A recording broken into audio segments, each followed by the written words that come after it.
Le thème du grand angle aujourd'hui, du rififi à Hollywood. Les acteurs afro-américains se plaignent d'être sous-représentés. Maurice, bonjour. C'est Spike Lee contre Charlotte Rampling. Et oui, les stars d'Hollywood s'affrontent. Spike Lee contre Charlotte Rampling, vous l'avez dit. Alors le premier affirme qu'il n'y a pas assez d'acteurs afro-américains nominés aux Oscars.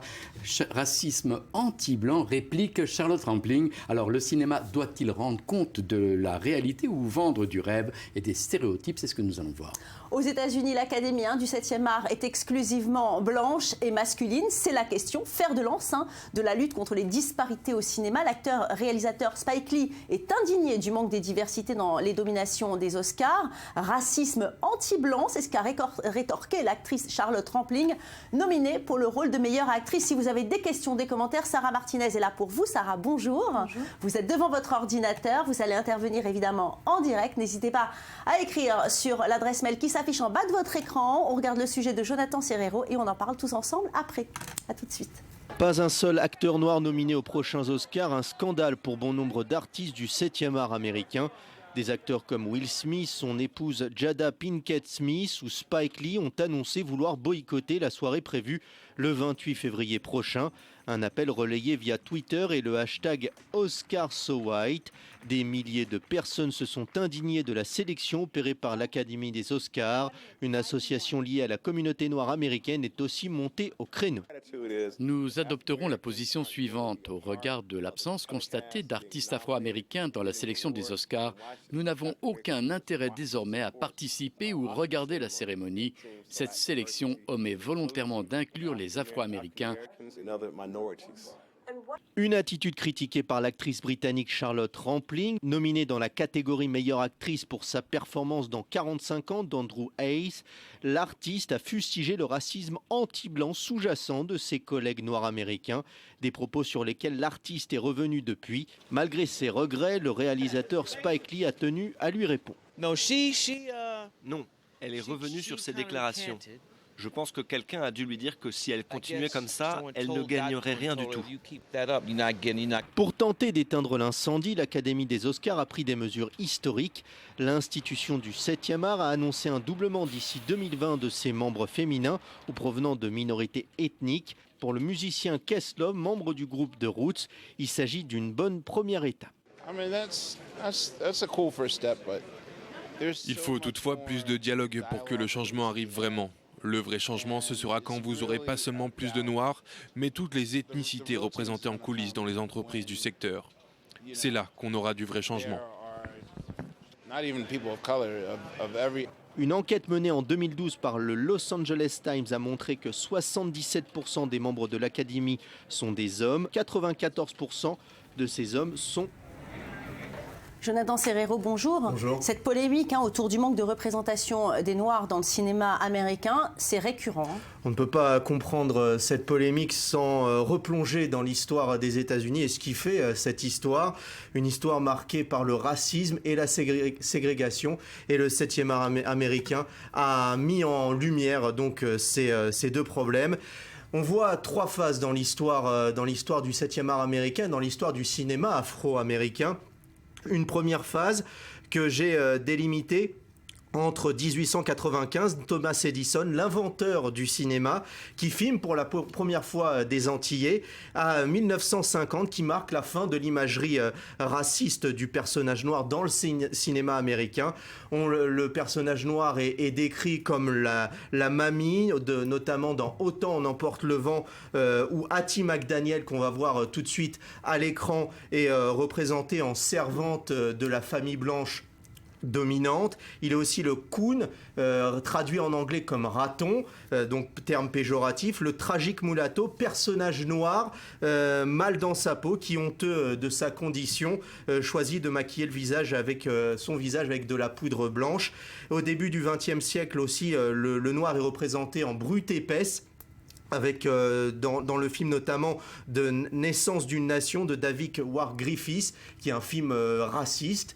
On voit aussi apparaître les premiers films réalisés par des Noirs, notamment Oscar Micheaux, que l'on va voir aussi en photo, qui a réalisé une quarantaine de films.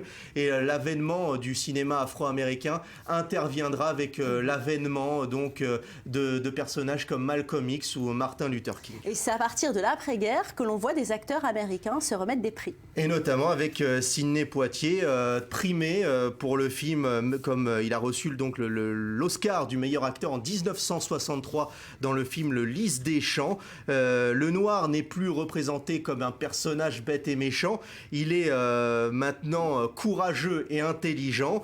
Le cinéma indépendant aussi américain va mettre en lumière aussi le cinéma afro-américain, avec notamment John Cassavetes. Il y aura aussi un événement important, les assassinats de Malcolm X et de Martin Luther King, où on va parler de blaxploitation, ou un cinéma réservé aux Noirs américains. Les films en eux-mêmes, on ne s'en souviendra pas, mais on se souviendra des bandes originales, des bandes musicales, où là, des artistes comme James Brown ou Marvin Gaye ont posé leur voix dans ces films. Et plus tard, avec Boys in the Hood ou Menace to Society, où le rap américain va trouver ses lettres de noblesse au travers du 7e art américain. Merci Jonathan. Une question téléspectateur peut-être, Sarah. Oui, Charlotte de Lyon. N'est-ce pas un faux débat? Il y a plein de stars noires américaines comme Chris Rock, Kerry Washington, Morgan Freeman ou même Lupita Nyong'o. Ils ont tous eu une opportunité, donc où est le problème? Alors justement, pour parler, Sarah, de cette polémique, nous sommes en direct par Skype avec Carlos Gomez. Carlos Gomez, bonjour. Bonjour Valérie. Merci de répondre à nos questions. Vous êtes auteur, scénariste, chroniqueur de cinéma pour le magazine Gala et vous avez été rédacteur en chef culture au Journal du Dimanche. Alors y a-t-il, selon vous, du racisme à Hollywood? Oui, j'ai envie de dire que c'est manifeste, mais pour élargir un tout petit peu plus le cadre de ma réponse, j'ai envie de dire qu'il y a une négligence à Hollywood, une incapacité à se transformer en un miroir de ce qui est devenu vraiment la société américaine. Cela dit, regardez, si on note une chose, l'Académie des Oscars est composée à 70% de blancs, mais surtout de gens qui ont en moyenne d'âge 70 ans. Ce qui veut dire que ce sont des gens qui, lorsqu'ils sont nés, lorsqu'ils ont grandi, lorsqu'ils ont commencé à aller à l'école aux États-Unis, pour eux, il allait de soi que les Noirs n'avaient pas les mêmes droits que les Blancs. C'est-à-dire que, voilà, aujourd'hui, bien sûr que les choses ont changé, mais malgré tout, l'éducation des esprits a fait qu'aujourd'hui, malgré tout, des gens puissants aujourd'hui à l'Académie peinent à reconnaître que si, aujourd'hui, nous avons les mêmes droits, ils ont les mêmes droits que nous. Et donc, voilà... Mais Donald Trump qui est en tête des intentions de vote, est-ce que vous pensez que ce contexte politique a influencé ce débat? Ah non, pas du tout. Moi, je pense qu'il n'y a pas de rapport. Je pense que ce genre de clivage, ce genre de guerre existe depuis longtemps. Ce qu'il y a, c'est que Donald Trump, lui, c'est un génie à envenimer chaque fois qu'il le peut le débat pendant cette campagne. Il l'a encore fait récemment en stigmatisant, même si c'était censé être avec de l'humour, il n'y en avait pas, les BET Awards. Est-ce que vous savez ce que c'est que les BET Awards? C'est les Black Entertainment Television. Donc c'est une chaîne de télévision afro-américaine qui, tous les ans, depuis 10 ans, remet les prix aux meilleurs acteurs, actrices noirs de l'industrie du cinéma. Et il a dit... ouais, mais il n'y avait pas de blanc dans cette représentation non plus. Vous voyez, donc non, je ne pense pas que ça soit que Donald Trump soit le reflet d'un regain de racisme. Bon, parce qu'on dit souvent, vous savez, on dit que le cinéma, c'est la liberté totale. Est-ce que vous êtes d'accord? Oui, je suis d'accord. C'est-à-dire que le cinéma, la liberté totale... Alors ça veut dire, par exemple, qu'un James Bond noir, pour vous, c'est possible un jour? Évidemment, puisqu'on parle même de Idris Elba comme potentiel nouveau James Bond. Et il est un de ceux qui sont passés à travers les nominations cette année, puisqu'il il figurait dans un des films qui a été le plus apprécié cette année en salle et qui n'a eu aucun prix, enfin en tout cas aucune nomination. En tout cas, oui, un James Bond noir, oui. En tout cas, en France, il y a beaucoup de nominés qui sont issus de la diversité.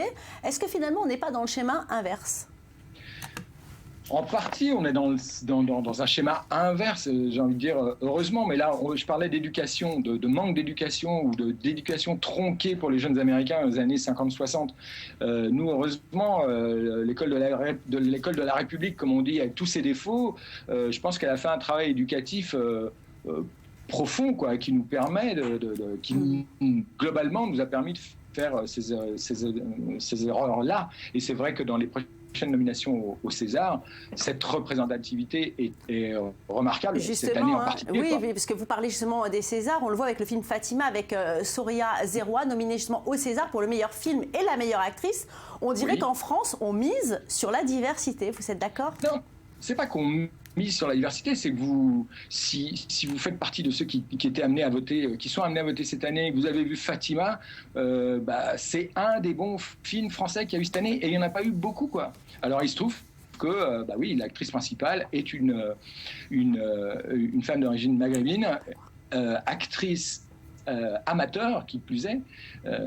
Donc oui, et puis de la même manière, parmi les meilleurs acteurs cette année, il faudra compter sur l'acteur de Dipan, de Jacques Audiard, Anthony Hassan, Jesut Hassan, qui est tamoul, qui n'était pas acteur non plus, qui était écrivain lorsqu'il a quitté son pays, et qui sera nommé à la place de, j'ai envie de dire, alors pour le coup, si on voulait s'amuser à chercher le contre-pied, juste après l'annonce des nominations au César, il y avait dans l'Assemblée réunie au Fouquet's pour après que le palmarès se dévoilait, des gens pour dire comment ça se fait que cet acteur sorti de nulle part est nommé, alors que Jean Dujardin, que tout le monde estime merveilleux dans le dernier Lelouch, n'est pas nommé. Voilà, discrimination, ça aussi. Je le dis avec un sourire. Merci beaucoup, Carlos Gomez, pour votre intervention dans notre émission.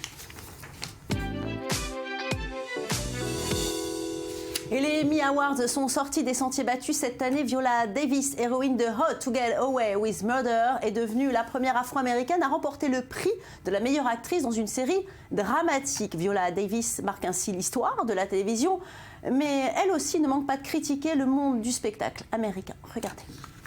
I see a line, and over that line I see green fields and lovely flowers and beautiful white women with their arms stretched out to me over that line. But I can't seem to get there no how. I can't seem to get over that line. That was Harriet Tubman in the 1800s. And let me tell you something. The only thing that separates women of color from anyone else is opportunity.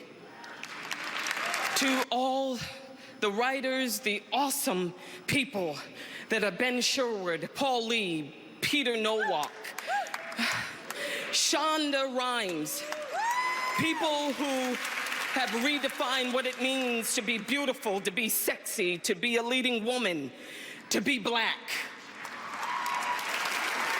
And to the Taraji P. Hensons, the Kerry Washingtons, the Halle Berrys, the Nicole Beharies, the Megan Goods, to Gabrielle Union, thank you for taking us over that line.